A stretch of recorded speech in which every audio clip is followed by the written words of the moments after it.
We are Filipinos, of course. When we go to KFC, we bring onigiri.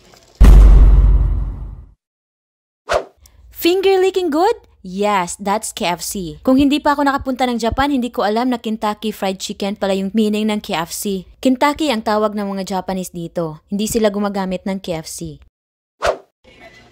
We are Filipinos, of course. When we go to KFC, we bring onigiri. KFC at McDo lang yung fast food na napuntahan ko dito sa Japan and wala silang rice. Pero we are Filipinos, of course. Rice is life, kaya bumili na ako ng onigiri. Rice yan na nirap ng seaweeds and then meron siyang mga flavors, depende sa'yo kung anong pipiliin mo. Pinili ko dyan yung tuna. Kahit saan makakabili ka na ganyan, madami yan sa mga convenience store. Actually, Japanese, they are not into rice. Kaya so far sa McDonald's and KFC na napuntahan ko ay wala silang mga menu na may rice. Instead, meron silang mga pritong mga chicken, pasta, burgers, sandwich, and iba't ibang mga klaseng international foods. Kung sa Philippines, kapag kakain ka sa KFC, pwede mong gawing ocean dip yung gravy nila.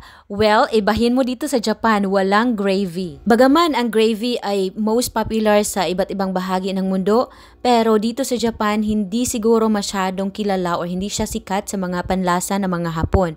Kaya hindi na siya sinama sa mga menu ng fast food chains dito sa Japan. To be honest, sa Philippines man or dito sa Japan, hindi talaga ako maka-fast food. Madalang lang kapag merong mga okasyon or merong mga ganitong ganap na kakain kami sa labas. Kasi mas pipiliin ko talaga na magluto na lang kasi mas masarap at saka syempre himay na himay ko na yung panglasa ko. Bukod dyan, mas mura din. Syempre kung kakain ka sa labas, 1,000, isang kainan mo lang yan. Samantalang kung magluluto ka ng 1,000 na chicken, kahit fried chicken mo yan, 1,000, halos isang kilo na yan eh. So makailang kain ka na niyan. Dati, kahit sahod day or payday, hindi talaga ako kumakain sa labas. Minsan, nagkikrave ako ng ramen or udong. Yun kasi yung pinaka-famous dito sa lugar namin, sa Kagawa Ken. Yung udong, yun yung pinaka-masarap din dito.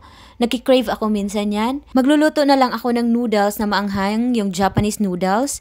Doon, nasa-satisfy din naman yung cravings ko. Hindi naman sa dinideprive ko yung sarili ko sa foods, pero yun lang din kasi iniisip ko rin yung pera na I could have saved more, I could have eat more kung nagluto ako. And iniisip ko na lang din na eating out or fast food is not healthy, but sometimes it's okay also. It really depends on you, on how you prioritize and also your responsibilities as well. Kasi kung mas marami kang responsibilidad sa buhay, syempre, you need to think twice. You have to hold on to the things that you wanted. Kasi of course, isipin mo, you could have used that money for something else that is very important. But at the same time, hindi ka rin nagugutom. Yung nakakain ka rin naman ng masarap, it's just that you have to exert effort because syempre magluluto ka and also, dapat madiskarte ka rin kasi dito sa Japan, ang mahal ng mga bilihin. So kung madiskarte ka, dapat pumunta ka sa mga store, sa mga supermarket,